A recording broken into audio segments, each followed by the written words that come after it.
बड़े बड़े पॉडकास्ट देखने का टाइम नहीं है, कोई बात नहीं, ये चैनल को सब्सक्राइब कर लो। पॉडकास्ट की जो सबसे बेस्ट बातें होगी मेरे पॉडकास्ट की, वो इस चैनल पे मैं डालता रहूँगा शॉर्ट क्लिप्स में, ताकि आप शॉर्ट टाइम पे बहुत सारी नॉलेज गेन कर सको। Now let's start. अब मैं देख रहा हूँ एआई का भी एक ज़माना आ रहा है, एआई का बहुत ज़्यादा हवा चल रही है। सो इससे रिलेटेड मैं आपका ओपिनियन जानना चाहूँगा, कितना एआई, ये हवा कितनी सही है और कितना एआई का, आर यू यूजिंग एआई, और यूज़ कर रहे हो तो कैसे यूज़ कर रहे हो? So first of all, the fear of AI, according to me, doesn't make sense, because if you are, innovating, if you're doing new things, if you're trying different things, you would be able to use AI to accelerate in your career. So like I think somebody said that AI won't beat you, people using AI would beat you. Like I don't know who said it. I read it मैंने भी एक video बनाया था somewhere on the internet. Yeah.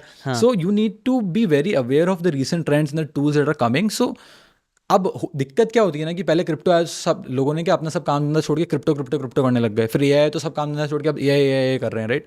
So you need to have something that you play the long game on, कि यार ये चीज़ है, इसको मैं 10 साल तक गेम खेलूंगा, 10-15 साल तक मैं इसका गेम खेलूंगा। अब उसके आसपास जितनी भी चीज़ें आ रही हैं, फिगर आउट कि अच्छा मैं इनको यूटिलाइज कैसे करूँ। फॉर एग्जांपल मार्केटिंग के अंदर अगर हमें आइडिएशन करना होता है, हमें आइडियाज़ नहीं मिल रहे होते हैं, सो वी यूज़ ChatGPT। अगर हमें फॉर एग्जांपल हमें स्क्रिप्ट बेटर करनी है, हमारे पास कोई स्क्रिप्ट है, हमें उस स्क्रिप्ट को और सक्सेंट करना है, हमें उसको और रिफाइन करना है, then we can use ChatGPT। When I am brainstorming on Notion का खुद का AI आ गया है। So when you are writing things down, writing a script, Notion का AI आपको खुद सजेस्ट कर देता है, अच्छा these are things that you can add. So AI is basically has just made our process easier as an agency in terms of writing the content, figuring out कि अच्छा क्या हुक्स काम करेंगे, रिटेंशन कैसे बढ़ेगी, कॉल टू एक्शन और क्या हो सकते हैं। So it has reduced our process of delivering. So from starting our process to delivering to the clients, वो time period बहुत कम हो गया है because of the tools that we are using in our agency. So what are your top 3 tools that you most of the time use? Yeah, so majorly since we are content agency, number one tool, as I said, use ChatGPT is very good because we use it to figure out what text hooks would work on any video that we are creating for our clients. Hooks आप ChatGPT से निकालते हो? Yes. So we have our prompts that we have created, वो prompts हम वहाँ पे डालते हैं, we come up with very short text hooks जो हम वीडियोस की स्टार्टिंग में डाल सके हैं, such that it gets better results.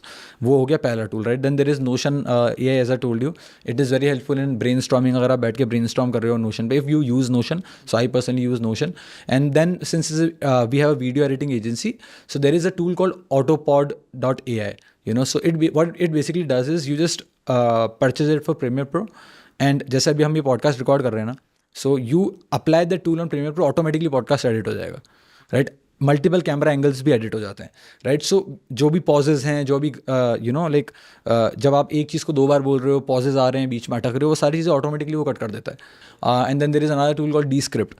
So Descript is basically वहाँ पे वीडियो अपलोड करो, वहाँ पे it will give you auto captions.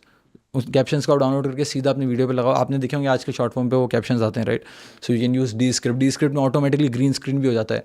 सो अगर इस फ्रेम में भी मैंने वीडियो रिकॉर्ड किया हुआ है, I can use Descript to remove the background from my frame, and then I can use very good graphics behind me. So these are some of the tools that we use. There are a lot of them as well, but these are some of the important, let's say, AI based tools that we are utilizing at the moment. मेरे हिसाब से हर video में captions होना बहुत जरूरी है, होना ही चाहिए, क्योंकि कोई अगर ऑडियो, कोई ट्रेन में है, बस में है, ऑडियो उसके पास नहीं है, ईयरपॉड नहीं है, तो वो ज़्यादा कैप्शंस पढ़ के पूरा वीडियो देख लेगा. कैप्शन से रिलेटेड मैं देखता हूँ अच्छे रहते हैं, नहीं अच्छे रहते. तुम्हारा फेवरेट कौन सा है कैप्शन के लिए? एंड फॉर इंग्लिश तो कई सारे अच्छे से काम करते हैं, लेकिन हिंदी भी यू हैव ट्राइड कि इंग्लिश में जो हो जाता है? नो, सो लाइक अभी तक हमें तो ऐसा कोई टूल नहीं मिला इससे इंग्लिश, मतलब हिंदी बोल रहे हो और वो इंग्लिश वर्ड्स लिखे हुए आ जाएं. So my team does it manually. Okay. And like so Descript is the only tool we use for the captions. अब तो प्रीमियर प्रो में भी if you have the paid version, उसके अंदर भी ऑटोमेटिक कैप्शन जनरेट हो जाते हैं. So you can automatically generate the caption, but I am not sure how good it is for Hindi, but English के लिए it is very good. Descript is very good if you are speaking in English, पूरा proper without spelling mistakes it comes out, and then you can just use it in top of your video. अगर आपको ये बातें काम की लगी होगी तो do check out the full podcast यार. जाके देखो, डिटेल में चीज़ों को समझो, तब ज़्यादा अच्छे से समझ में आएगा, ज़्यादा अच्छे से आप अपनी ज़िंदगी में चीज़ें अप्लाई कर पाओगे. Thanks so much and subscribe this channel.